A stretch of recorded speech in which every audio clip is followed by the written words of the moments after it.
Now it's time to take a deep dive. All right, Mr. Sean, we're going to jump into the deep dive here. Film formats, cinematic synergy. So movies weren't just watched. Remember back in the day, they were navigated from cinema seats to VCR remotes to waiting for that TV premiere. That was a big deal in the time, waiting for that big TV premiere to come out. How we consume films shaped our memories almost as much as the films themselves. So cinema experiences in the 80s and the 90s. So cinema going in Australia was it was a planned social event, you know, remember? Yeah, it was a massive thing. You had to work out how it's going to work. You know? Oh, this is being released on this date, and we'll go to Johnny's and we'll all catch get his mum to drop us in from there. Check it out in the newspaper and everything. Check it out, ring him up, make sure it was on. Particularly during the weekends, school holidays, and evening sessions. So you really had to plan going to the movies back in the day. It was a thing. Major cinema chains such as Hoyt's, Birch Carroll and Coyle, Greater Union and Village dominated the metropolitan areas, while independent cinemas continued to operate in both cities and regional centres. Where I grew up in Coolum, there was an old school little beach shack cinema. I'm not sure if you remember. I remember. It was so old school it had canvas chairs in it, so that's how old it was. Held about 40 people tops. Like, it was a tiny little thing. It's really cool. So many regional and suburban locations relied on single screen cinemas. Like that one you just said. Yeah, single screen. You could only play one movie. Often running limited sessions or double features to maximise attendance. Drive-in cinemas, we touched on this earlier, remained a significant part of Australian suburban and outer urban culture, particularly through the 1980s before declining in the 1990s.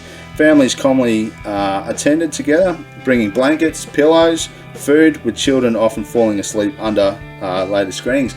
I remember the first cinema experience I had was Crocodile Dundee, actually. Oh, really? And a movie called The Mannequin. It was a double feature.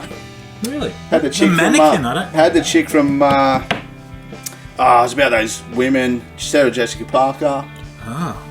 What was that show? Yeah. Sex in the City. Yeah, one of those ladies was in it. She was the mannequin. It was about a mannequin that at night... I don't think that made $300 million.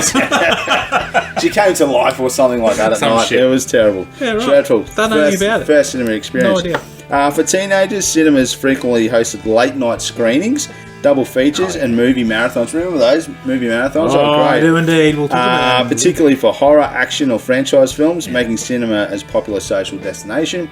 And cinema stacks. You couldn't go to the movies without jumping on some snacks. That was all part of the experience, particularly popcorn, choc tops, ice creams with chocolate coating, among the most popular items sold in Australia. Might track some of those down in the tuck shop later on. Now, listen, in the 80s and 90s, it wasn't just the cinema. There's a VHS and video stores. We've talked about video stores a few times, but the widespread adoption of VHS technology in Australia during the 1980s transformed film viewing from a cinema-only experience into a home-based activity. Video rental stores such as Video Easy, Blockbuster, Civic Video, and Network Video, and numerous independent local stores became common in suburban shops, shopping malls and strips and regional towns. They were everywhere, video stores. They were. Every corner had one. Licensed to print money. But, there was other formats too, of course. You had Laserdisc. Oh, You could rent the Laserdisc from the video shops. Flash in the pan. I mean, I've got a couple. You wouldn't guess which film I've got on Laserdisc, but... something about a park and some dinosaurs. Yeah, right. Anyway, renting a film was typically a weekend activity. That's true, yep. With peak demand on Friday and Saturday nights, often resulting in popular new releases being unavailable.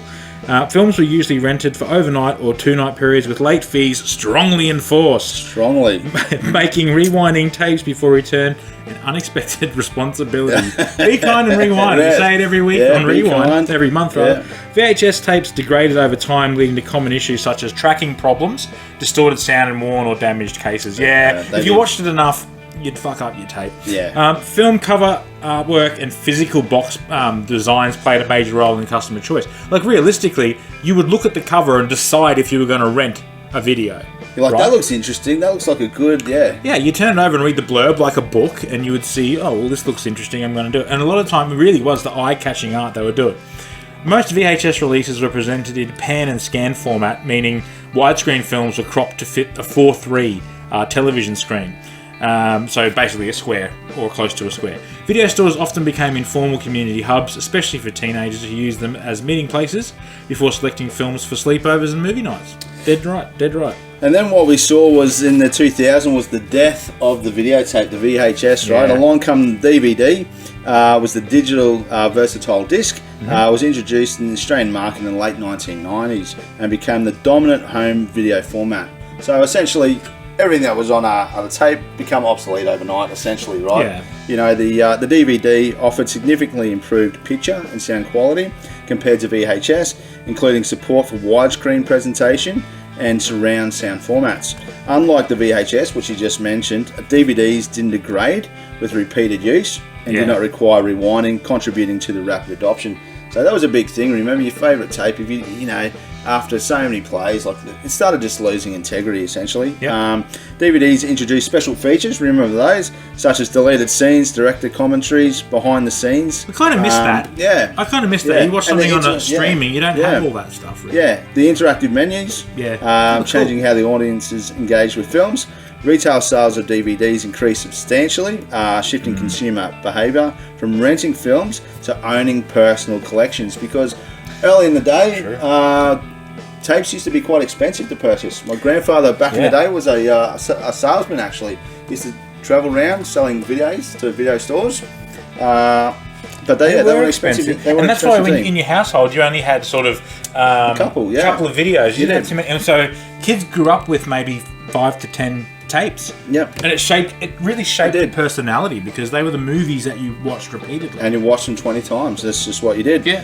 As you touched on, so video rental stores expanded DVD sections while gradually reducing the VHS stock through the early 2000s, and then television began transitioning. As you mentioned, the ratios went from 4:3 to 16:9 for the widescreen displays, allowing films to be viewed in their original aspects ratios in home. By the mid-2000s, VHS had largely disappeared from major retailers, marking the end of an era and home movie viewing.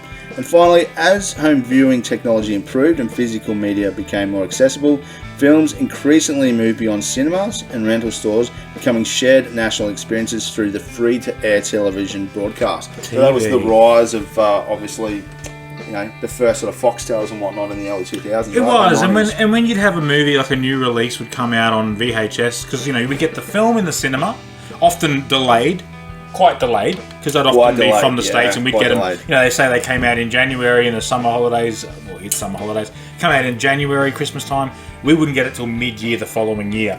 And then the VHS or DVD wouldn't come out for another 6 months, and then the TV would be another year away, potentially. So TV broadcasts and national events, free-to-air television played a major role in how Australians experienced film throughout the 1980s, 90s, and the early 2000s, particularly for households without access to the cinema or a video store. And there are places that are rural that didn't have that.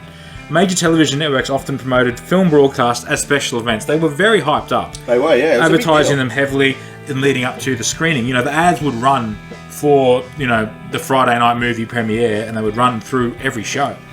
Films are commonly shown during primetime evening slots, especially on weekends, making them shared viewing for the entire household. And television broadcasts frequently included edited content.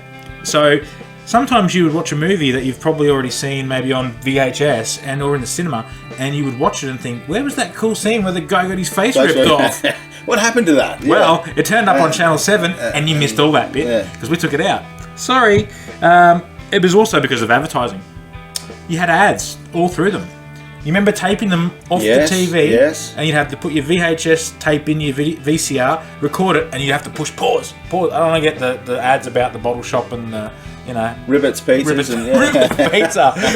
Fucking frogs thrashing around. Instead, you want to watch your movie, so you have to pause it. Many viewers experience popular films for the first time, though, via these broadcasts. Some people didn't get to the cinema or the video shop, like I said, so they had to actually wait for it to come out on the TV. Just on a side note, was it Sunday night movies was the big night? Sunday night was the big night on TV, right? In Queensland, it was definitely the Sunday night movie. You'd get it 6:30 or 7:30, depending on what it was.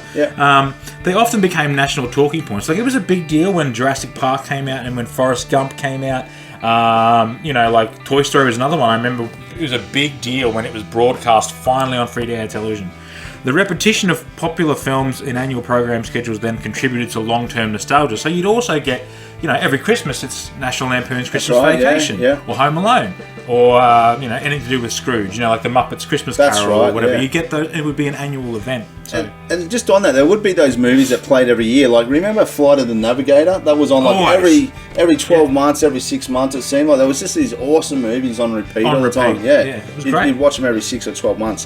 The cultural impact. So the way films were accessed, cinema, through the drive-in, VHS, DVD or television, played a significant role in shaping how Australian audiences remembered and valued movies. Definitely. Different formats created distinct viewing experiences, which, as you touched on, even for the same film, influencing emotional connection, repeat viewing and nostalgia. Like you said, with TV, with the ads, it sort of broke up the movie, and it wasn't quite like watching it on a like it's sort of nowadays it's almost like the nostalgia is even watching an old videotape of a movie and actually watching the ads that you didn't cut out, true. Because there's always this flashback. But so film consumption was closely tied to social routines, which is true, including family nights, sleepovers, school holidays and teenage gatherings, which is true because you would go to your mate's place, and the big thing was you'd go to the video store, hire out a movie, and go home and watch it with your mates and whatnot. I remember actually going and watching Predator for the first time with you. We went and rented that from the video store. And also, I have a good memory of renting a movie called Chopping Mall with some friends of mine. So for those people that are out there, hello boys, and Chopping Mall, one of the greats. Chopping Mall. Might have to dive into that later. Anyway. Physical interaction with media. So buying tickets, handling VHS tapes, and browsing video store shelves. Now, there was a naughty section there, of course, and watching scheduled TV broadcasts contributed to a stronger sense of anticipation and shared experience, which is true. You used to anticipate. Remember, they'd come out, or you'd have to put them on hold. Remember that you went to the video store, they weren't there, say, "Oh, can you put that one on hold for me?" Or you'd ring them up when it comes in, put it on hold. Or you'd go to Blockbuster.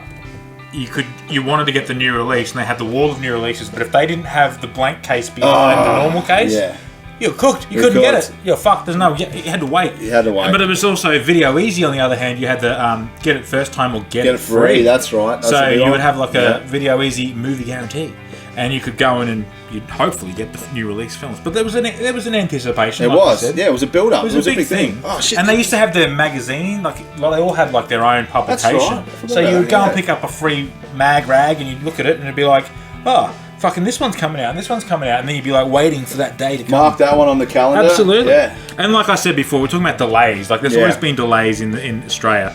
Not so much now because it's a global thing now. We don't have that delay because it's obviously premiering tonight on Netflix. Everyone can watch it across the globe. But we are used to, and our generation, the millennials here, we know what it's like to have that waiting period of like, well, in America they're really, really thoroughly enjoying, I don't know, the new Chuck Norris film. and we're not, because we got to wait, and it's going to take 6 months to get to us. And then, you watched in the cinema because it was a flop everywhere across the world, and you liked it, but it sucked. I'm talking about Sidekicks, if anyone's wondering. Jonathan Brandis and Chuck Norris in Sidekicks, one of the greats. But that's not a sidekick. This is a sidekick. That's right. That's it. Yeah, that's it. Yeah. And so, if you had to wait, it was delayed, and we wouldn't get it for ages. Then we'd eventually watch it on television, and by then it's 4 years down the track. Yeah. You've heard all about it. You know the plot. And you're like 18, and you couldn't care less anymore. Shit house. So alright, so whether it was a sticky cinema floor, a rented VHS tape with a scratch label, or Saturday night TV premiere, or Sunday night here, the way we experienced movies growing up in Australia left a huge mark on all of us. It meant a lot to us to have access to films, and as DVDs became popular more so than VHS, we could buy just about anything. And once the price of that stuff lowered a little bit, mate, we got big collections, and now all your DVD collections are absolutely redundant. It's all streaming. Just a throwback. I think movies actually followed, am I correct in this, Frank Warwick's World Around Us. There's a bit of a throwback. Frank Warwick's World Around Us? I don't know. Was that a Saturday or a Sunday? That was a Sunday. That was a Sunday afternoon. So the movies must have been Frank Warwick's World Around Us. Jesus. Yeah, millennium memory right there. This was a deep dive. It was. Because we got really deep just then. All right, it's time to move on, though. We're going to go to the best of the best. We have a top 10 countdown coming up just for you. Just for you. In the words of Peter Andre. Let's go off and do it, Peter